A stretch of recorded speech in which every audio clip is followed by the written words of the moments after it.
Welcome to Remote Viewing Collective, where we dive into the untapped power of the mind.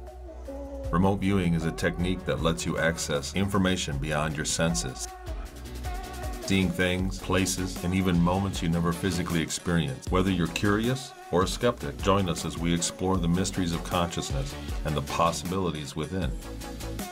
Are you ready to unlock what's hidden?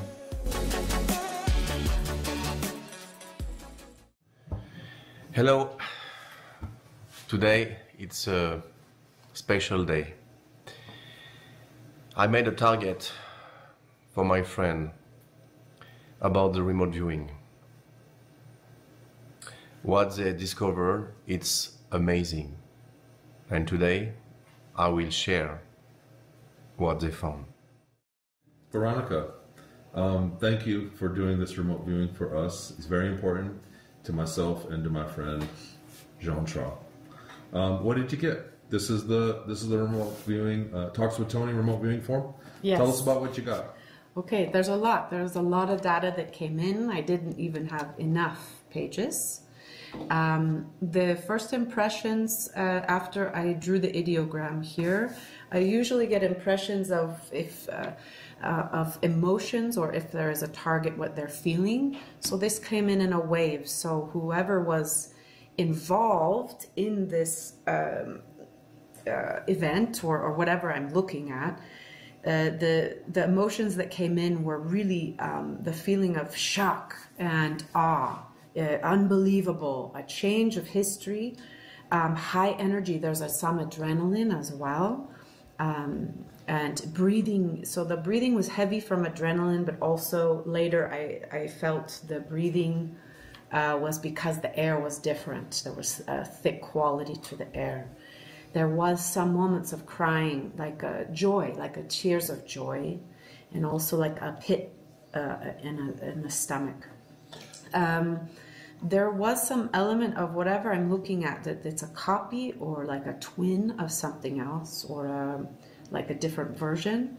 Can I ask you about the emotions? Yeah. Did you get a hit on biologicals? Or? At this point, no. Like this first page, I know it's a little bit unorthodox, but I'm just putting down whatever is flooding into my mind. So it looks like you got a lot right off the original ideogram hit. Like you got a huge sip from a fire hose. Okay, Yes. Keep going. Is that it for this page? A little bit. I mean, there was the words evidence coming in, extraction. There's a storyline here that will develop because of whatever I'm looking at. Writing will come from it. Words are important. There's a script as well, some kind of script, something that would come from this. Okay. So this is the, do you want me to flip it or no? Yeah, let's have a look at it. We'll edit some in later. So this was the first plunge into that ideogram. First I saw these three shapes here. So it started this way, then it morphed and it became more like this. And then I then focused on the shape and where it was. So a little hard for me to see like this. Is this some mountain behind it, or what? Could you describe that? This is it's very, very full, so it's hard to read. This is a cave system, so it's all underground. What I saw was this shape here. These pillars underneath were more like energetic. Something was suspending it or keeping it. There was a water source coming, and the water was very important to the object as well. I saw a jagged, something very sharp and jagged, like on the ceiling, or not the ceiling, but just involved in whatever the space was. I couldn't tell you what it was. The location, there was a first blip of Toronto, and I put that in parentheses because I didn't feel that was right. I dipped again, and I was on Earth, but it was connected to another planet, and I drew a little star. Let me stop you there. So the Toronto hit, you put it in parentheses because you automatically felt it was interpretive overlay? Yes. That was your gut feeling? It was just too clear. And so, what is your gut feeling that led you to believe something about from another planet? Could you sense another environment or topography, or? No, it was the relationship between whatever this was and the environment. So I was on Earth, but this was something connected to another planet. So the target aspect here, the dominant aspect, you felt was extraterrestrial. Yes, you could say that. Okay. Yeah. All right. Just wanted before you know. Yes. We want to keep this clear. So we have some biologicals down. What's going on down here? I see the word gunfight. Yeah, this is our storyboard. So if we're looking at things in a linear time, I saw clearly that a couple men or a group of men were clearly trying to put cover, block, mask, whatever this object is. There's a black cover that they put over it, a blanket. And then the next storyboard was something was important about water. So maybe this could not be proven, but there was something about an activation that might have happened to either, I don't know what, but it was important to the story. The third thing I saw was some kind of warfare or a fight. And then the last was that I felt that this object or whoever was in control of it, it was a sense of liberation at the end. So that, I think, the other thing I speak about on the next page is I did see a lot of pillars. I saw some kind of pillar action. I think that's it. Okay, I don't have a ton of questions here, but this it seems like we'll circle back to this. Mm-hmm. You want to give us just a real quick rundown of the speed sheet? Yes, this is some of the details to move quickly through. Everything I saw was clear. It was quiet. It was pretty cold. The air was fresh. And it was thick. You could smell stone. It was cold again. Some of the emotions were the same. The only others that were different were high alert, breathing heavy, adrenaline, awe, and tears of joy, similar from before. A 7. It was just really an incredible experience, or whatever this was harnessing also had these incredible emotional energies. It was massive, underground, in the mountains. Okay. Okay. So this is my second probe. I got a completely new ideogram, and it was just a lot of looked like pillars, but it was very clear. The second scene was related to that shape, which was underground here. But what I did see, then the story clearly became about two people and a journey. Can you tell us about this set of biologicals over here? Yes. So this is a group of people that I wrote literally, it's a darkness that were chasing these two people or using psychic powers and black magic, watching, following. They were not happy with what these two people were doing, and it was in relationship to the shape, and right here I wrote, I got a clear idea that it was a chamber, a ship, or a machine of some kind. Did you get hit on any materials here, like metal, stone, wood? Oh yeah, I didn't write. I was moving so fast. All I saw clearly in color was more of a silver color, and then blue later on. I see. So blue artifact. Okay. I would say I saw metal. I just moving over the same page, and I don't mean to cut you off. Mm-hmm. Moving to the same page, is this the same object? I was trying to, the pillars kept coming in my mind, so this was actually more of just my own creative drawing. I was thinking, did this artifact have any kind of design that had a pillar? But so you're thinking, so this is a combination of your ideogram, these pillars that reoccurred, and so it could be a bit of overlay for all we know. Yeah, this was more of me kind of... Did you get a hit on silver color for this as well? No, a white. Okay. And these are just some more a composite impression of the data. Hurry to compile before it's lost. Important record, sorry. It's an important record, this object. It's something to do with proving ancient myth, like something similar to Atlantis, proving some story, proving I'm sorry, alien contact. Opening doors, there was also, metaphorically, I thought it was opening, but I also saw there was some important door being opened. Opportunity, expansion, technology, remembering. I saw some small non-human race beings watching. I don't know if I said this so they looked like they were underground watching and maybe assisting in a way. There were also non-human beings that were also negative, which I think was this group on the other page. Okay. And also that it was important, there's a blue artifact. The blue was very important. Well, this square, is this a dominant aspect of this? Is this dominant target aspect? It was my drawing of some important door. Giant doors. Some kind of giant door. Okay. Anything on the final page? I didn't know if it was. I know that's it. Anything on the next page? Yeah. I mean, it was important. It's just that I was kind of drawing the doors that I saw. Okay. There was an energy to them. You can see I drew here like energy squiggles. Okay. And the last page, a few more words coming through. Oh, I'm sorry. Some of this is from my erase marker. There's something to do that will come around this about books. There was writings on the wall or inside, writing, history hidden. It's important. It's a hidden knowledge. It's in an underground facility. Something again about pillars, machine, writings, teaching. It's also, there's something about it that's a map. It's a story that's written down.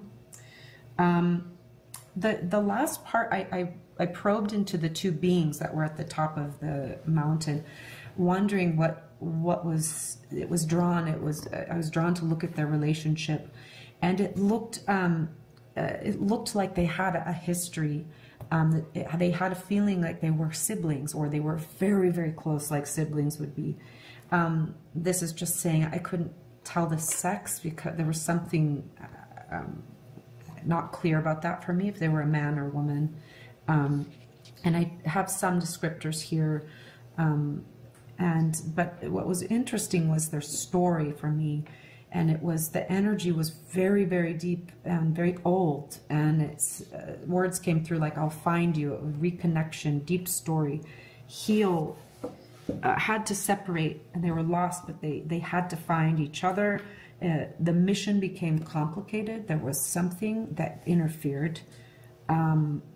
One is maybe, I don't know why I saw one was injured or something was not quite right. Something was compromised.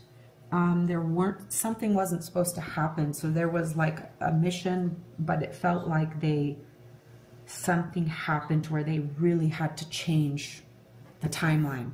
And it's really a big deal, the history between these two. Anyway, and running together, and maybe there's a feeling one being had, is it too late? So there was that feeling. And that's everything. Excellent. Get that.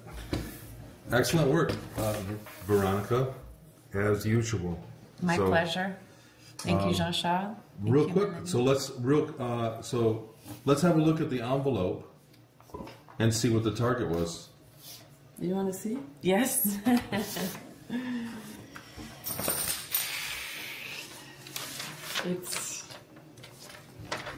This is the target. What lies beneath the Nazca Plateau in Peru? And this is blue, eh? And it's Oh my God. Let's have you write I'm gonna hold it to the it's camera. artifact. What lies beneath the Nazca Plateau in Peru? Cavern, stalactite, arc. Lots of stalactites, like the lines, the vertical lines you kept getting. The jagged, the many lines. And you said that's a blue symbol or a blue and the shape is artifact. there. Exactly. Wow. Wow. And For confirmation of the existence of an ark in Peru.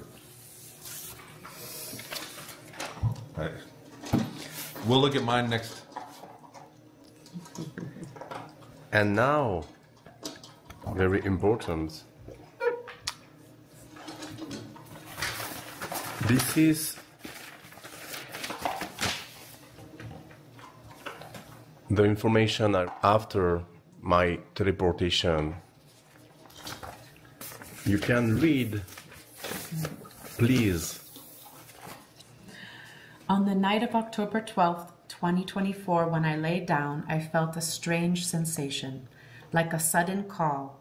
Then my 2 ears got blocked and started to whistle. I couldn't hear anything. I stayed relaxed and closed my eyes.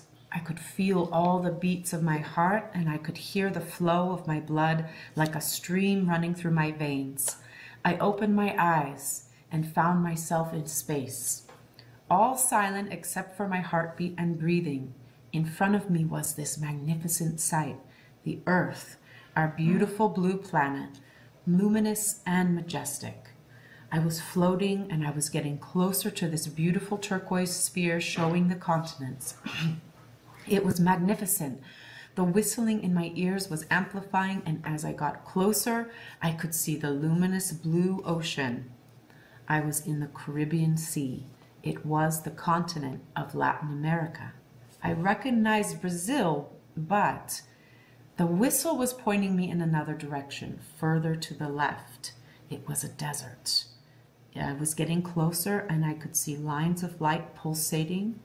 It was as if they were alive, like the lights on airport runways, pulsing to indicate where planes should land.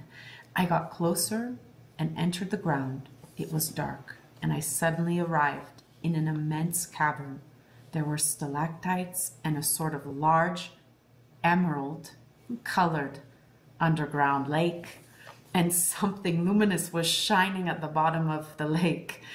I dove into the water and felt all the particles of water enter my body. I could breathe underwater, and there, lurking at the bottom of the lake, I saw an immense vessel made of translucent, slightly bluish metal.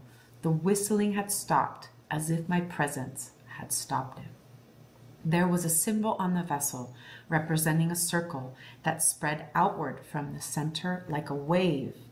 I put my hand on the wall of the ship, exactly where the wave was, and when I brought my hand close to it, the symbol became luminous and very hot, and I was sucked into the symbol. I remembered my various visits to the 6 other arcs, right? Arcs, yeah. Antarctica, Bermuda, Tibet, Mount Kailash, Egypt under the Sphinx, and especially in Hawaii at Mauna Kea and Mount Fuji. I had been in the same situation in the dark. I couldn't see where the light source was coming from. It was coming from all over the translucent walls. It looked like a control room with a dashboard and seats made of transparent metal and bluish reflections.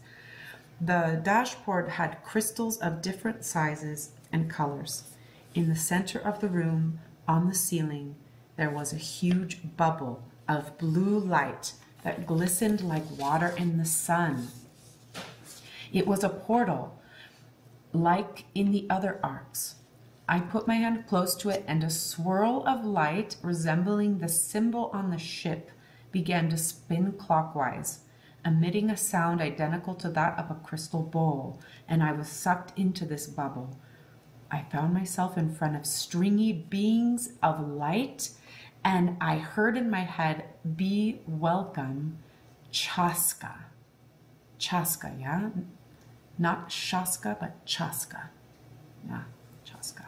I searched for the meaning of the word Chaska that resonated in my mind, and I found nothing until today on the internet.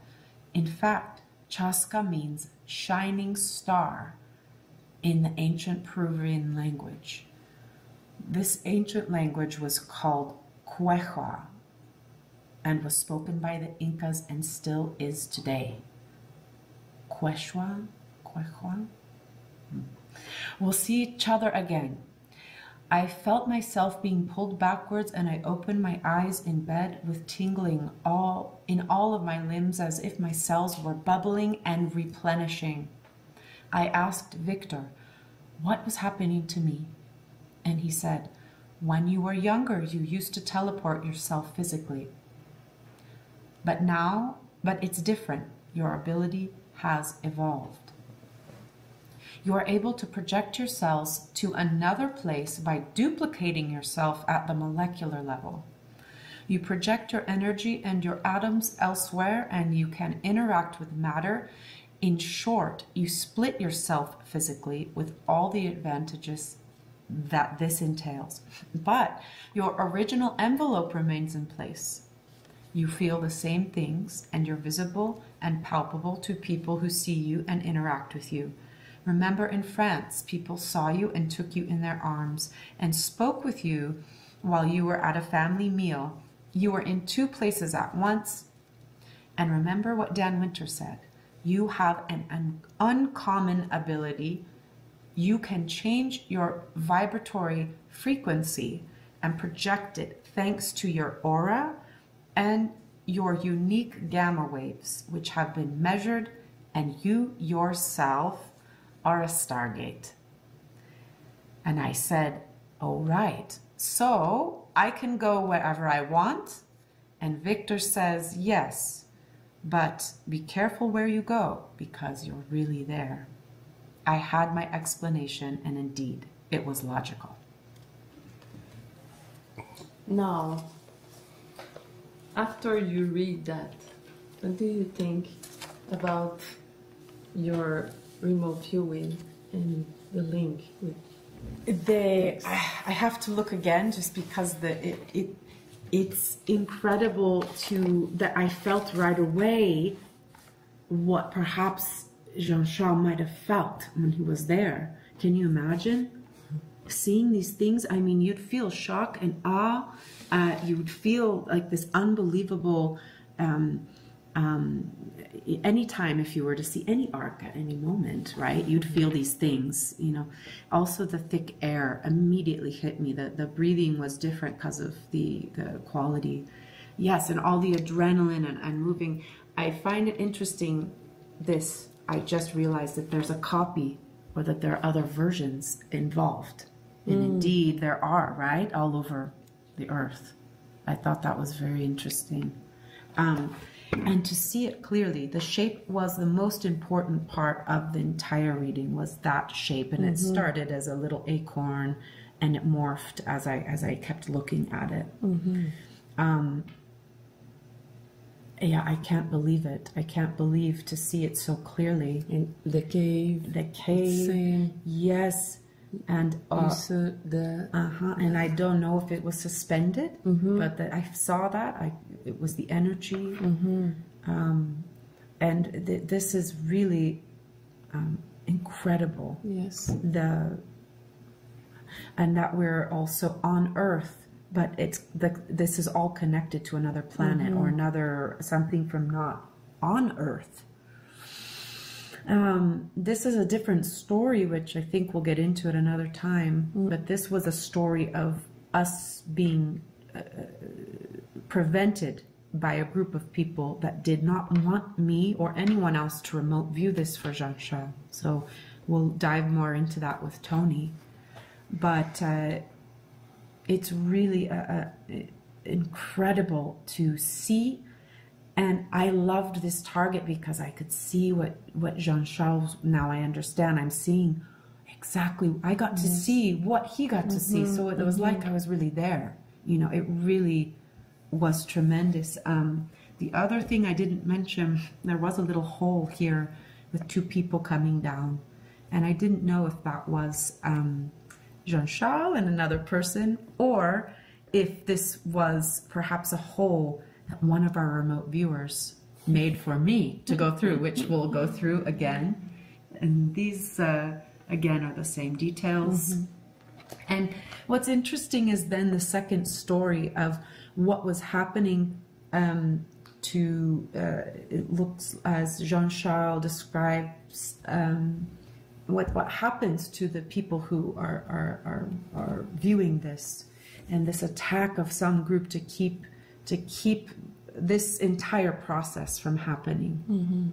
And this is interesting. This is the stalactites, probably the second ideogram. Also, he mentioned stringy beings coming all together and bringing him in. And ship. And the ship here, or a machine. It's very interesting. Yes, and all of this is, I mean, it's so... From ancient myths, ancient myth. Arc, it's very, very ancient. Very ancient from a different time. It was proving a story, proving alien contact. The opening of the doors. Yes. I saw something very important there. An important blue artifact. It's very important. Yes, because the spiral, it's very important. Why? Because why it's very important, Shasha? Because I was connected with my hand, and when I put my hand to this symbol, I was struck by the light, and I enter inside the ark. And it's blue. It is blue, yeah. Yes, and also in there it said that this is bluish metal, right? Yes. Right. So the entire Bluish thing metal. too. Yes, exactly. Yes? Okay. Yes, and seeing the interaction with both with non-human beings. The assistance and also the negative. Yes, this group. it's amazing. I'm speechless. We are speechless. Yes. Melanie, me, and you, and Tony, because it's. Yes. I never lived an experience like this before, because you don't have nothing of information. No. Nothing. So it corroborates that, first of all, I was really there. Yes. And you are connected with what I saw. Yes. So it's amazing. Thank you very much, Veronica. Thank you. It's my pleasure. Yeah. Oh my God. Like I say, I'm speechless because it was my first experience with remote viewing targets.